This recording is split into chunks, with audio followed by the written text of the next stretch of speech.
Good morning, fellow San Diegoans. Today's date is February 15, 2012. My name is Leslie Williams. I want to show you something.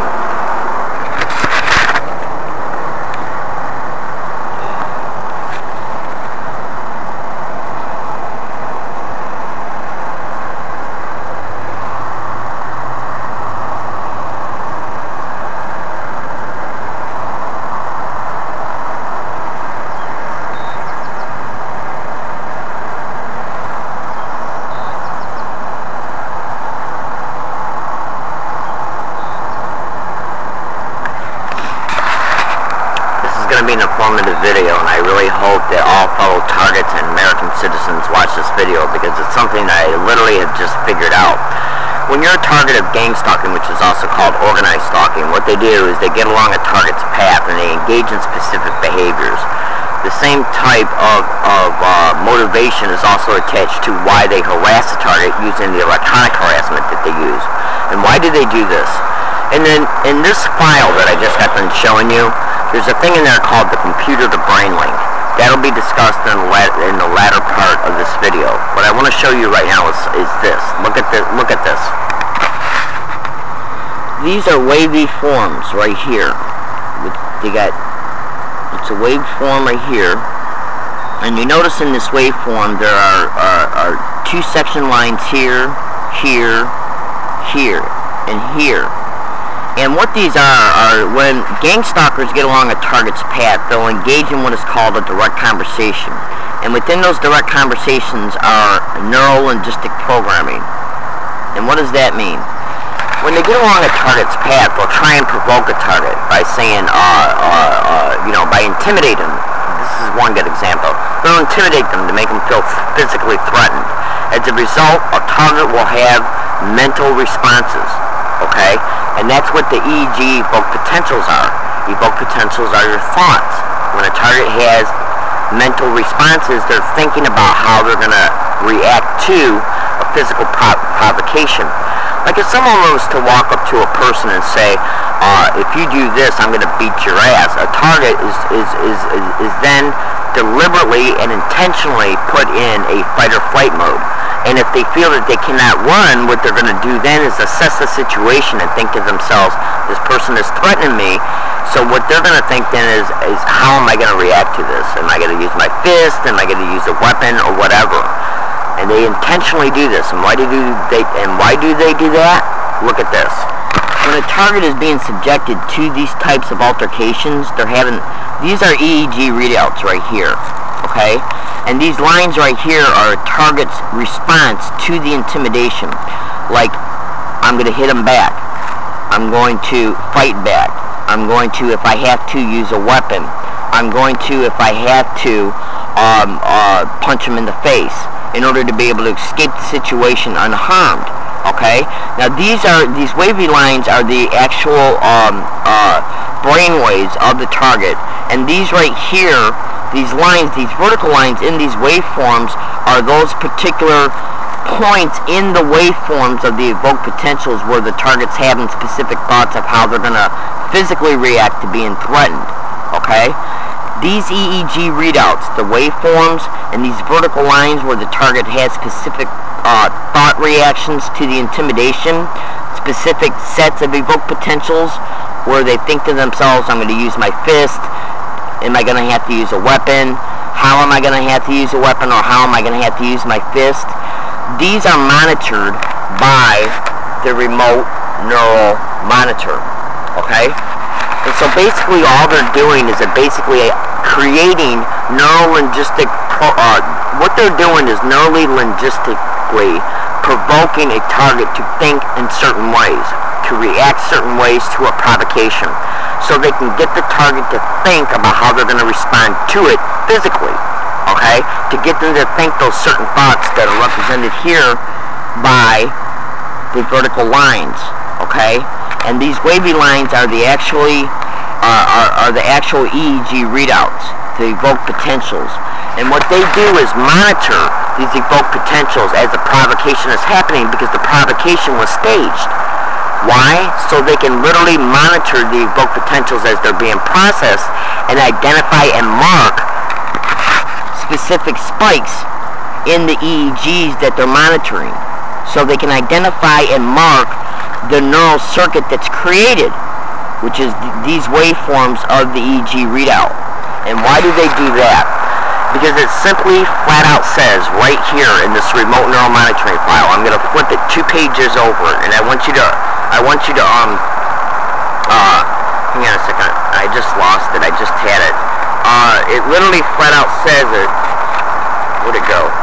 Shoot, I had it marked so I could go right to it and show it to you.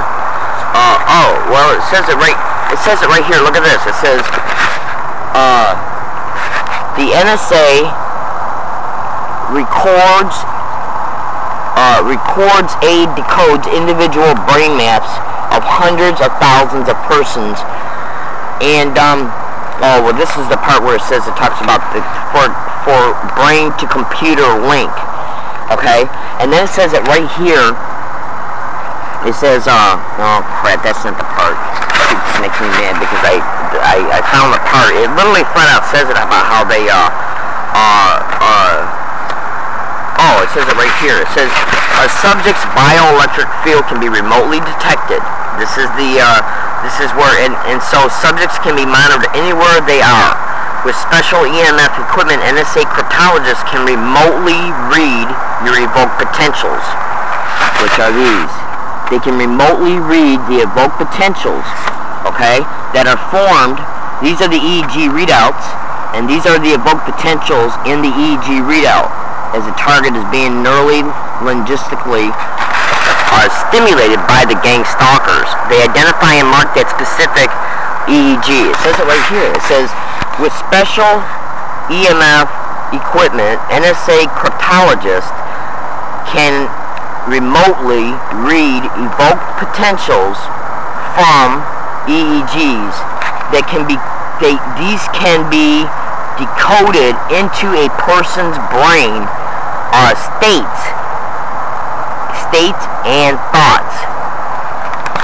The subject is then perfectly monitored from a distance.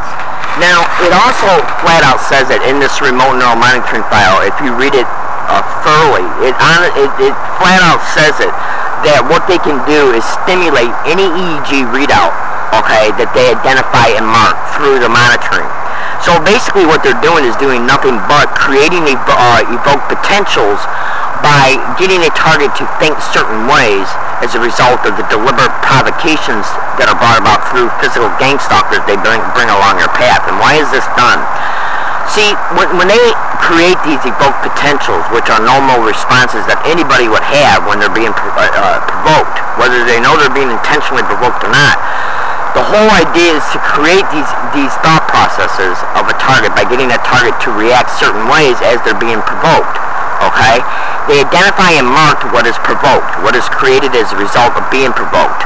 They then will stimulate it on a later date and in a intense provocation that's deliberately brought about a target's route.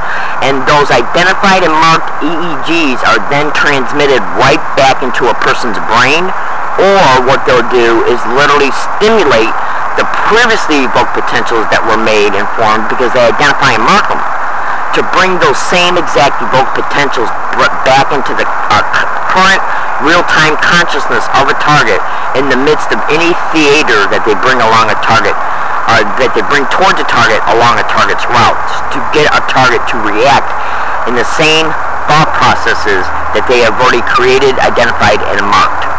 My name is Leslie Williams, and this is how we can understand perfect mind control in reference to how they can literally get human beings to react and respond in ways that are basically nothing but purposely created evoked potentials by deliberately and intentionally provoking a target along their path to get these EEGs to form in the first place.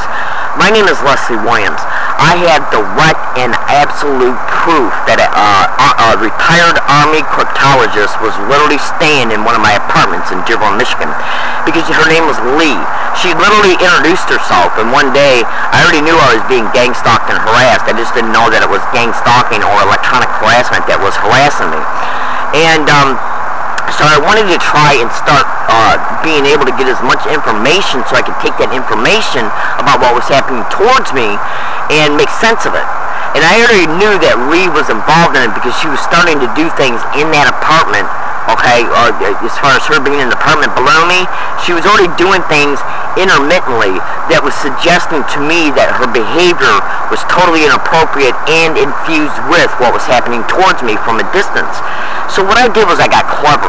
I decided one day when I saw her to invite her to lunch. She was sitting outside in the garage, and so I thought to myself, well, I went outside to, I heard her go outside, so I went downstairs, and I approached her, and I said, hey, what are you doing? And I got her involved in a conversation. And I said, you want to have lunch? And so I went upstairs, and I made lunch, and I brought it down for us.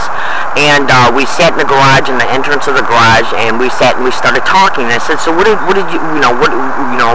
you from? She told me she was from Texas. I go, so, I go, you're obviously retired. What did you do? She goes, well, I used to be in the Army. I go, really? I go, because I wanted to join the Army a long time ago, but I couldn't.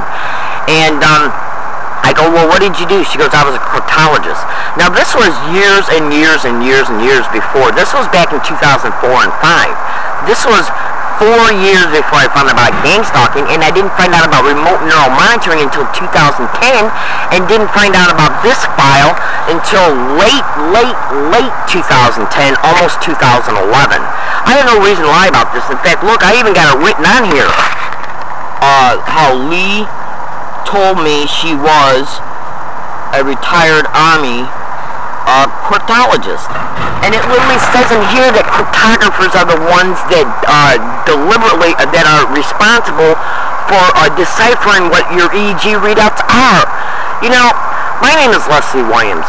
The reason why I'm making this video file is to help fellow targets to be very careful about when they talk to people, because gang stalking expeditions will bring people along your path to get you involved in conversations, to get you to think about things, to also make sure that they engage in conversations that are laced with neuro-linguistic programming. Now, I have other printouts that literally show that neuro-linguistic programming is one of their main tactics that they perpetrate towards the target. And that's also how they use the computer-to-brain link. When they transmit the electronic harassment that a target hears, 70% of what I hear through the electronic harassment is provocative, okay? And the other 30% is abusive, okay? And 70% of the provocative stuff is laced with abusive material. And it's all designed to get me to respond to them mentally, okay? And at times when I verbally respond to them in a reactionary way. Because when anybody's, look at the title of the file. It flat out says it. How the NSA harasses. How the NSA harasses. How the NSA harasses thousands of law-abiding Americans daily by the usage of remote neural monitoring. So be careful when people get along your path, or when you're being provoked. You know, when they get along your path and they try and provoke you, either on a bus or walking or at a store.